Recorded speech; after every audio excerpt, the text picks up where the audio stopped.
মা লিহাযাল কিতাব লা ইউগাদিরু সগীরাতান ওয়ালা কাবীরা।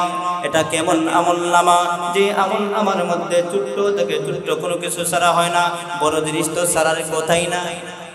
কারণ আল্লাহ তাআলা সূরাতুল আদিয়াতের মধ্যে আল্লাহ তাআলা বলেছেন, ফামান ইয়ামাল মিসকালা যাররাতিন খায়রান ইয়ারা ওয়া মান ইয়ামাল মিসকালা যাররাতিন শাররান ইয়ারা। আল্লাহ তাআলা কোরআনুল কারীমের এই দুইটা আয়াতের মাধ্যমে আল্লাহ তাআলা জানায় দিলেন, বান্দা যদি যাররা পরিমাণ নেক আমল করে সেটাও কিয়ামতের দিন সে তার আমলনামায় দেখতে পাবে, আর যাররা পরিমাণ যদি খারাপ আমল করে সেটাও তার আমলনামার মধ্যে সে দেখবে। এজন্য বাঁচার কোনো উপায় থাকবে না। এজন্য আসুন আমাদের এই হায়াতের জিন্দেগি যে কোনো সময় আমার আপনার মরণ আসতে পারে। আপনি আমি এই জায়গার মধ্যে বসা থেকে উঠতে পারবো কিনা এর কোনো গ্যারান্টি নাই। এজন্য আসুন আমি আমার মা বোনদেরকে বলবো, আমাদের প্রত্যেকটা টাইম, প্রত্যেকটা মিনিট, প্রত্যেকটা সেকেন্ড দামি। আমাদের এই সময়কে আমরা কাজে লাগাই, আল্লাহ তাআলার হুকুমের মধ্যে আমরা কাটাই, নবীর তরিকা অনুযায়ী আমরা চলি। আসুন এবার আমি খুতবার মধ্যে যে আয়াত কারিমা তেলাওয়াত করেছি, এই আয়াতের মধ্যেই আল্লাহ তাআলা প্রথমে বলেন, ওয়াত্তাকু ইয়াওমান তুরজাউনা ফীহি ইলাল্লাহ সুম্মা তুওয়াফা কুল্লু নাফসিম মা কাসাবাত ওয়া হুম লা ইউযলামুন। আল্লাহ তাআলা বলেন, তোমরা ওই দিনকে ভয় করো যেই দিন তোমাদেরকে আল্লাহ রাব্বুল আলামিনের দরবারে ফিরে যেতে হবে এবং তোমাদের জিন্দেগির হিসাব তোমাদেরকে দেওয়া লাগবে। কোনো সামান্য পরিমাণ চুল পরিমাণ জুলুম করা হবে না। আমাকে আপনাকে সবাইকে একদিন রব্বুল আলামিনের সামনে দাঁড়াইতে হবে, দাঁড়াইয়া আমাদের জিন্দেগির হিসাব দেওয়া লাগবে। এজন্য আল্লাহ তাআলা বলেন, তোমরা ওই দিনকে ভয় করো যেই দিন রবের সামনে দাঁড়াইয়া তোমাদের জিন্দেগির হিসাব তোমাদেরকে দেওয়া লাগবে। এজন্য আসুন আমাদের ভিতরে যদি আল্লাহ তাআলার ডর আর আল্লাহ তাআলার ভয় থাকে, তাহলে আমাদের পক্ষে গুনাহ থেকে বাঁচা সম্ভব, নেক আমল করা সহজ। আল্লাহ তাআলা অন্য আয়াতের মধ্যে বলেন, ইয়া আইয়ুহাল্লাযীনা আমানু কু আনফুসাকুম ওয়া আহলিকুম নারা ওয়াকুদুহান নাস ওয়াল হিজারা। আল্লাহ রাব্বুল আলামিন বলেন, হে ঈমানদারগণ, তোমরা নিজেরা জাহান্নামের আগুন থেকে বাঁচো, তোমাদের পরিবার পরিজন আহালকে জাহান্নামের আগুন থেকে বাঁচাও। এই জাহান্নামের ইন্ধন হবে মানুষ এবং পাথর। আল্লাহ তাআলা ঈমানদারদেরকে লক্ষ্য করে বলেন, তোমরা নিজেরা জাহান্নামের আগুন থেকে বাঁচো, তোমাদের পরিবার পরিজনকে জাহান্নামের আগুন থেকে বাঁচাও, কারণ যে জাহান্নামের ইন্ধন হবে মানুষ এবং পাথর। একটা পাথরও জাহান্নামের ভয়ে কাঁদে। আল্লাহ তাআলা সূরা বাকারার মধ্যে উল্লেখ করেন, কোন পাথর এমন আছে তার চোখ থেকে পানি বাইর হয়ে সমুদ্র সৃষ্টি হয়, আবার কোন পাথর এমন আছে তার চোখ থেকে পানি বের হতে হতে ঝর্ণা সৃষ্টি হয়, আবার কোন পাথর এমন আছে আল্লাহ তাআলার ভয়ে, আল্লাহ তাআলার ডরে পাহাড় থেকে গড়াইয়া গড়াইয়া মাটির মধ্যে পড়ে। আল্লাহু আকবার। একটা পাথরের ভিতরে এমন ভয়, কিন্তু মানুষ হয়ে আমাদের অন্তর পাথরের চাইতে আরো বেশি শক্ত হয়ে গেল। আজকে আমাদের ভিতরে আল্লাহ তাআলার ভয় নাই, কবরের ভয় নাই, জাহান্নামের ভয় নাই।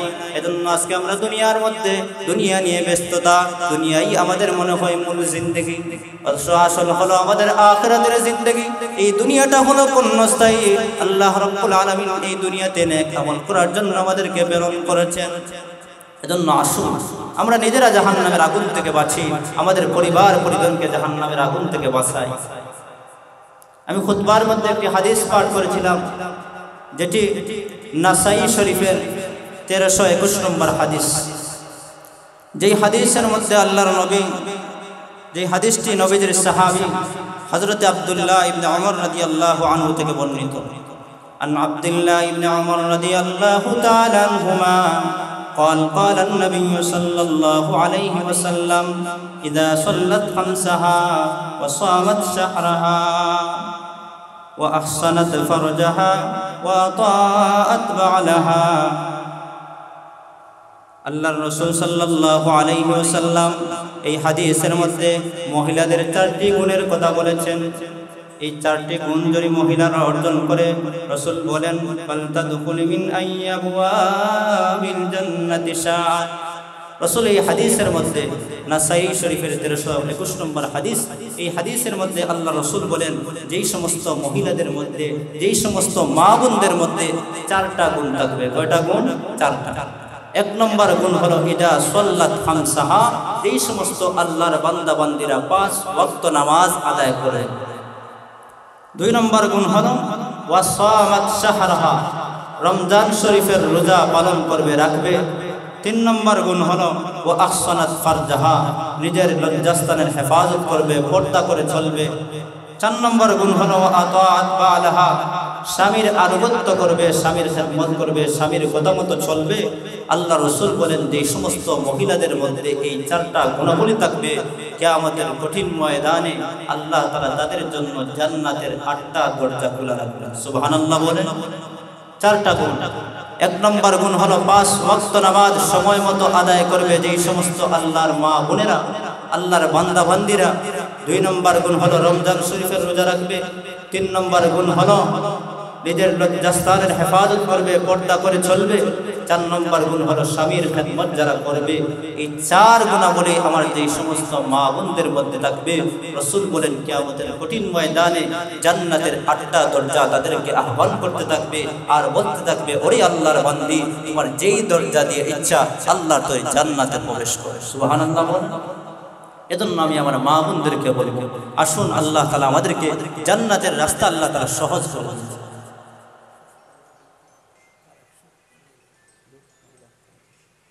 আল্লাহ তাআলা আমাদের জন্য জান্নাতের রাস্তাকে আল্লাহ সহজ করে দিয়েছে। মাত্র 4টি গুণ, 5 ওয়াক্ত নামাজ আদায় করা। 2 নম্বর গুণ রমজান শরীফের রোজা রাখা। 3 নম্বর গুণ আল্লাহ রাসূল বলেছেন নিজের লজ্জাস্থানের হেফাজত করা, পর্দা করে চলা। 4 নম্বর গুণ স্বামীর খেদমতের কথা বলেছেন। 1 নম্বর গুণ আসুন যেই নামাজের কথা আল্লাহ রাসূল সাল্লাল্লাহু আলাইহি ওয়াসাল্লাম, সেই নামাজ কিয়ামতের দিন সেই নামাজের হিসাব আমাদেরকে প্রথম দিতে হবে। রাসূল হাদিসের মধ্যে বলেন আউয়ালু মা ইউহাসাবু বিহিল আবদু ইয়াউমাল কিয়ামাতিস সালাহ। নবীজি হাদিসের মধ্যে বলেন কিয়ামতের কঠিন ময়দানে সর্বপ্রথম বান্দা বান্দির কাছ থেকে নামাজের হিসাব নেওয়া হবে। যার নামাজের হিসাবটা সঠিক হয়ে যাবে আল্লাহ রাব্বুল আলামিন বাকি কাজগুলো তার জন্য সহজ করে দিবেন। সুবহানাল্লাহ। এজন্য আমি আমার মা বোনদেরকে বলবো, আমরা যেন বেশি বেশি নামাজের পাবন্দি করি, সময় মতো নামাজ আমরা আদায় করি। বুখারী শরীফের 527 নম্বর হাদিসের মধ্যে উল্লেখ রয়েছে নবীজির সাহাবী হযরত আব্দুল্লাহ ইবনে মাসউদ রাদিয়াল্লাহু আনহু আল্লাহর নবীকে প্রশ্ন করলেন, ইয়া রাসূলুল্লাহ, ইয়া হাবিবাল্লাহ, ওগো নবীজি, নেক আমলের মধ্যে সবচেয়ে শ্রেষ্ঠ আমল কোনটি? আল্লাহর নবী হযরত আব্দুল্লাহ ইবনে মাসউদ রাদিয়াল্লাহু আনহুকে লক্ষ্য করে বলেন, হে আমার সাহাবী, নেক আমলের মধ্যে সবচেয়ে শ্রেষ্ঠ আমল হলো সময় মতো নামাজ আদায় করা। নেক আমলের মধ্যে শ্রেষ্ঠ আমল হলো সময় মতো, ওয়াক্ত হয়ে গেছে নামাজের, সময় হয়ে গেছে, নামাজ আদায় করে নাও, এটা হলো নেক আমলের মধ্যে শ্রেষ্ঠ আমল। সুবহানাল্লাহ। এজন্য আমরা অনেকেই দেখা যায় আমরা সামান্য অজুহাতে, কাজের অজুহাতে আমরা নামাজকে নষ্ট করে দিই। বিশেষ করে আমাদের মা বোনরা তারা বাড়িতে অনেক কাজকর্ম করেন, এই কাজের মধ্যে লাগে তারা দেখা যায় অনেক সময় অনেক ওয়াক্ত নামাজ ছেড়ে দেন। আবার কেউ আছে একসাথে 2 ওয়াক্ত 3 ওয়াক্ত নামাজ আদায় করে। অথচ আল্লাহ তাআলা এই নামাজ আমাদের উপর ফরজ করেছেন সময় মতো, ওয়াক্ত মতো আদায় করার জন্য। আমি যদি সঠিক মতো টাইম মতো নামাজ আদায় না করি, কিয়ামতের দিন আমাকে এর জন্য জবাবদিহি করতে হবে।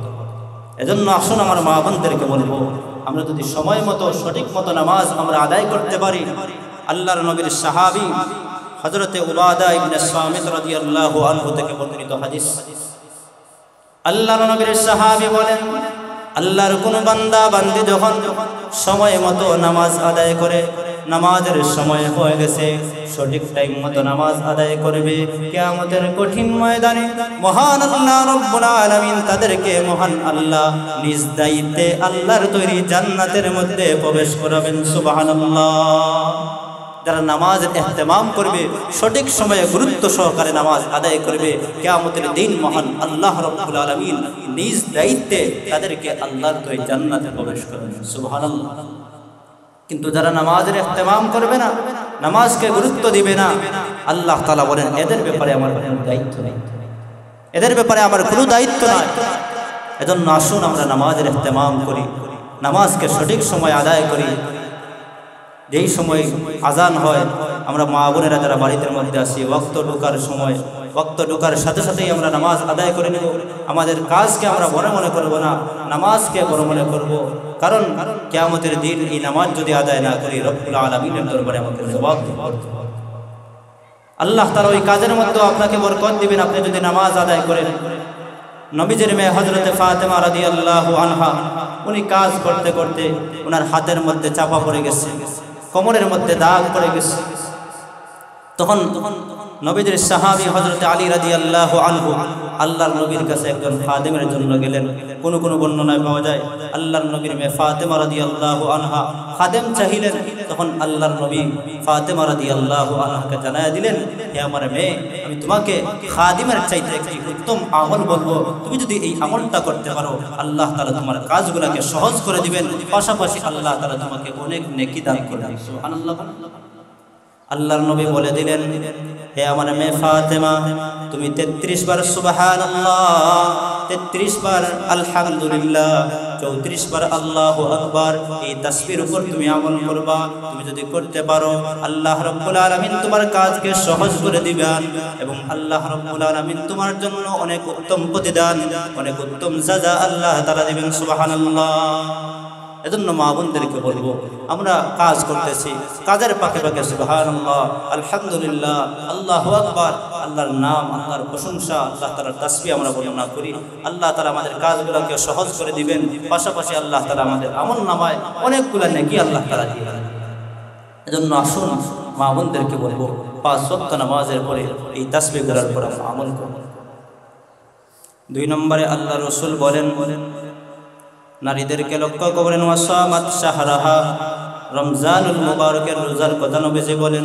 আমাদের অনেকের মা বোনেরা সমস্যার কারণে রমজানের রোজা কাজা হয়, পরবর্তীতে অনেক মা বোনেরা আসেন, অনেকে আদায় করেন, আবার অনেকে আদায় করেন।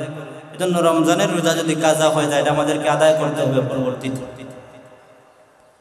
3 নম্বরে আল্লাহ রাসূল সাল্লাল্লাহু আলাইহি ওয়াসাল্লাম বলেন, ওয়া আহসানাত ফারজাহা, নারীদেরকে লক্ষ্য করে বলেন যেই সমস্ত নারীরা নিজের লজ্জাস্থানের হেফাজত করবে, পর্দা মেনে চলবে, কিয়ামতের দিন আল্লাহ তাআলা তাদেরকে জান্নাতের জন্য 8টা দরজা করে রাখবেন, যেই দরজা দিয়ে ইচ্ছা আল্লাহ তাআলা জান্নাতে প্রবেশ করবে। অন্য হাদিসের মধ্যে নবীজি বলেন, কোনো মানুষ যদি, কোনো আল্লাহর বান্দা বান্দি যদি 2টা জিনিসের হেফাজতের জিম্মাদারি গ্রহণ করতে পারে, 2টা জিনিসকে হেফাজত করতে পারে, একটা হলো জবান আর অপরটি হলো লজ্জাস্থান, নবীজি বলেন কিয়ামতের কঠিন ময়দানে আমি বিশ্ব নবী নিজ দায়িত্বে তাদেরকে জান্নাতে প্রবেশ করাবো। সুবহানাল্লাহ। এজন্য জবানের হেফাজত আমাদের করতে হবে, লজ্জাস্থানের হেফাজত আমাদেরকে করতে হবে, পর্দা পশিদা মানার পাশাপাশি আমাদের জবানকে আমরা কন্ট্রোল করতে হবে। কারণ আমাদের মা বোনদের অনেকের কাছ থেকেই জবানের মাধ্যমে আমরা অনেক গুনাহ করে থাকি, মানুষের সমালোচনা করি, মানুষের গীবত করে থাকি, অথচ এই গীবত করার দ্বারা আমার কোনো ফায়দা হচ্ছে না, বরং আমার ক্ষতি হচ্ছে। আমি যে মানুষের গীবত করতেছি, মানুষের সমালোচনা করতেছি, এর মাধ্যমে আমার নেক আমলগুলা কেটে কেটে যার সমালোচনা করতেছি তার আমলনামার মধ্যে চলে যায়, আর যার সমালোচনা আমি করি তার বদ আমলগুলা আমার আমলের মধ্যে এড হয়। এজন্য নেক মানুষের গীবত করার মাধ্যমে, মানুষের সমালোচনা করার মাধ্যমে আমাদের নেক আমল নষ্ট হয়ে যায়। এজন্য আমাদেরকে কেয়ারফুল থাকতে হবে, সতর্ক থাকতে হবে, আমরা যেন মানুষের সমালোচনা না করি, কথায় কথায় মানুষের গীবত না করি। পাশাপাশি আরেকটা গুণ, আল্লাহ রাসূল সাল্লাল্লাহু আলাইহি ওয়াসাল্লাম, আল্লাহর নবী বিশ্ব নবী রাহমাতুল লিল আলামিন, হাদিস শরীফের মধ্যে নবীজি উল্লেখ করেছেন, আল্লাহর নবী বিশ্ব নবী রাহমাতুল লিল আলামিন নবীজি একদিন ঈদের নামাজ পড়ানোর জন্য নবীজি আল্লাহর রাসূল রাস্তা দিয়ে হাঁটিয়ে যাইতেছে। এমন সময় অনেক মহিলাদেরকে দেখলেন, তখন নবীজি মহিলাদেরকে লক্ষ্য করে বললেন, ও আল্লাহর বান্দা, ও আল্লাহর বান্দিরা, তোমরা বেশি বেশি আল্লাহর রাস্তায় দান সদকা করো। কিসের জন্য? কারণ আল্লাহর নবী বিশ্ব নবী রাহমাতুল লিল আলামিন। মহিলারা প্রশ্ন করলেন, ইয়া রাসূলুল্লাহ, ইয়া হাবিবাল্লাহ, কোন কারণে? নবীজি বললেন, আমি যেই দিন মেরাজের রজনীতে গিয়েছিলাম আমি দেখেছি অধিকাংশ মহিলারাই জাহান্নামী, অধিকাংশ নারীরা জাহান্নামী। তখন মহিলারা প্রশ্ন করলেন, ইয়া রাসূলুল্লাহ, ইয়া হাবিবাল্লাহ, ও আল্লাহর নবী, কোন কারণে মহিলারা বেশি জাহান্নামী? আল্লাহর নবী জবাব দিলেন, দুইটা কারণে। এক নম্বর কারণ হলো মহিলারা বেশি বেশি লানত দেয়। বেশি বেশি কি করে? লানত দেয়, অভিশাপ দেয়। দুই নম্বর কারণ হলো তারা স্বামীর অকৃতজ্ঞতা করে, কৃতজ্ঞতা আদায় করে না। এই দুইটা কারণে আল্লাহ রাব্বুল আলামিন এই সমস্ত মহিলাদেরকে বেশি বেশি জাহান্নামের মধ্যে দিবে। এজন্য আমরা দেখি অনেক মহিলারা কোথায় কোথায় লানত দিয়ে থাকে, অভিশাপ দিয়ে থাকে। যেমন সন্তান কোন সময় দুষ্টামি করেছে, অন্যায় করেছে, বেশি অন্যায় করেছে, তখন মা বোনের অভিশাপ দেয়, তোর উপরে টাটা পড়ো, আল্লাহর গজব পড়ো, অ্যাক্সিডেন্ট হইয়া রাস্তার মধ্যে মরিয়া পড়ে নিয়ে, এমনভাবে বিভিন্ন কথা বলে থাকে। অথচ মা বোনেরা এটা বুঝে না। রাসূল হাদিসের মধ্যে বলেন, বান্দা বান্দি দোয়া বা অভিশাপ যেটাই করে, যখন এই দোয়া বা অভিশাপ দিতে থাকে তখন সেটা আসমানের উপরে উঠে জ্বলন্ত থাকে।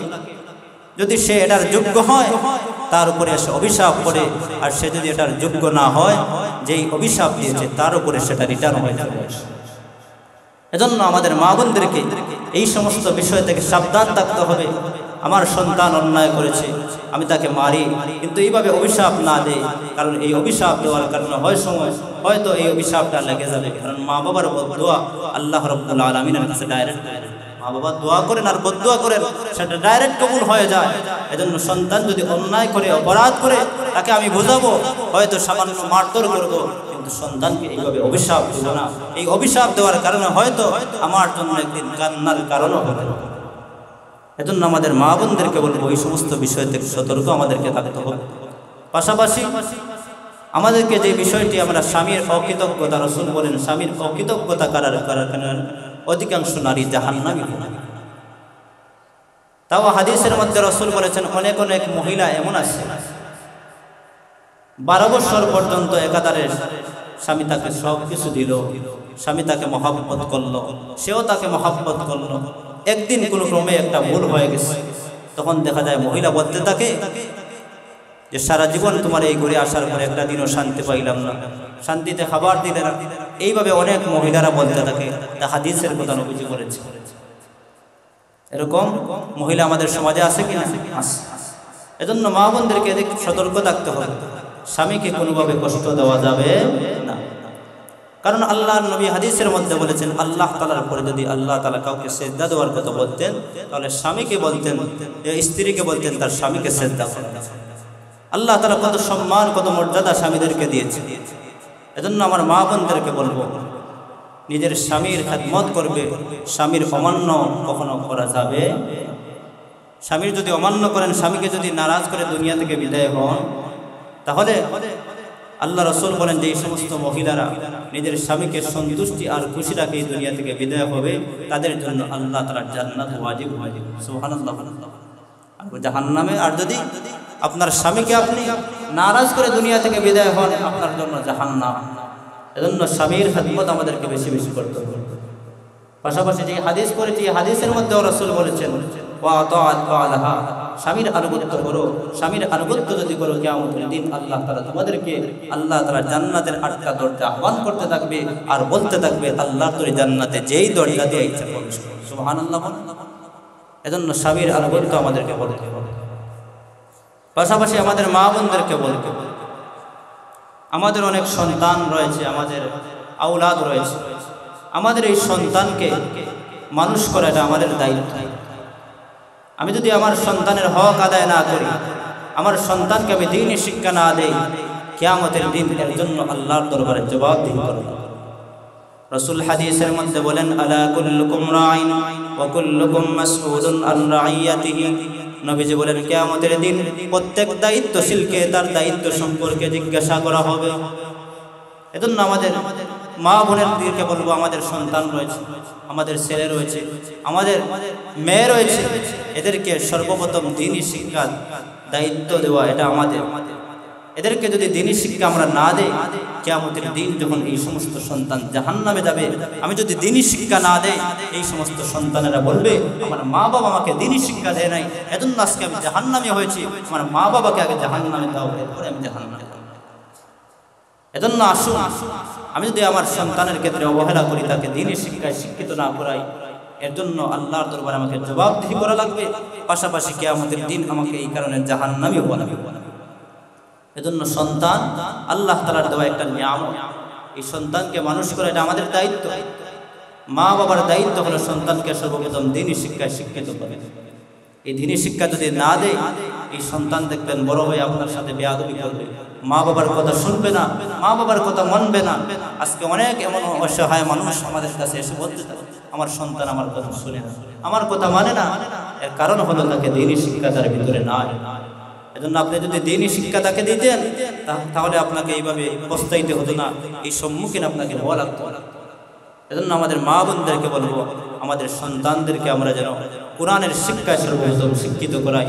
হ্যাঁ, আমি যদি তাকে ডাক্তার ইঞ্জিনিয়ার বানাই, সমস্যা নাই, বাধা নাই, কিন্তু সর্বপ্রথম শিক্ষা যেন তার শিক্ষা কোরআনের শিক্ষা হয়, জরুরত পরিমাণ ইলম তাকে যেন শিক্ষা দেওয়া হয়।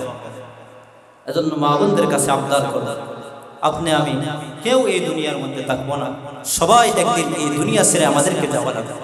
দুনিয়া থাকার জায়গা নয়, আপনি দুনিয়া থেকে বিদায় হয়ে যাবেন। আপনার সন্তানকে মাদ্রাসায় পড়িয়েছেন, হাফিজ বানিয়েছেন, আলিম বানিয়েছেন। আপনার সন্তান যখন আপনি যখন দুনিয়া থেকে বিদায় হয়ে যাবেন, আপনার সন্তান যখন আপনার কবরের সামনে দাঁড়াইয়া আপনার জন্য আল্লাহর কালাম তেলাওয়াত করে দোয়া করবে, সঙ্গে সঙ্গে মালিক ওই সমস্ত মা বাবার কবরের আযাবকে মাফ করে দেবে। সুবহানাল্লাহ।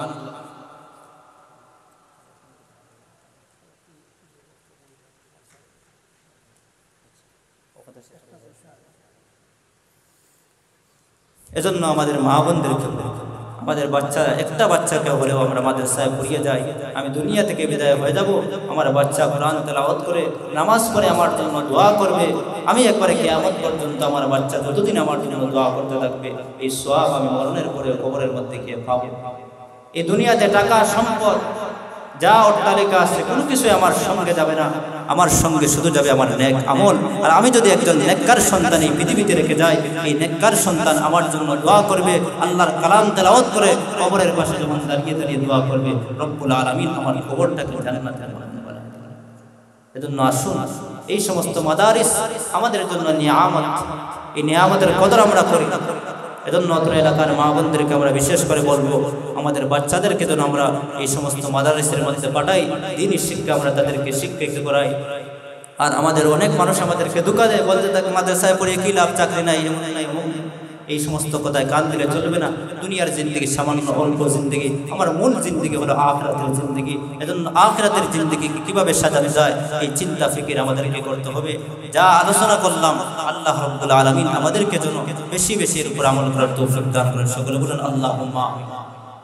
পাশাপাশি রাসূল হাদিসের মধ্যে মহিলাদেরকে বললেন, তোমরা বেশি বেশি আল্লাহর রাস্তায় দান সদকা করো।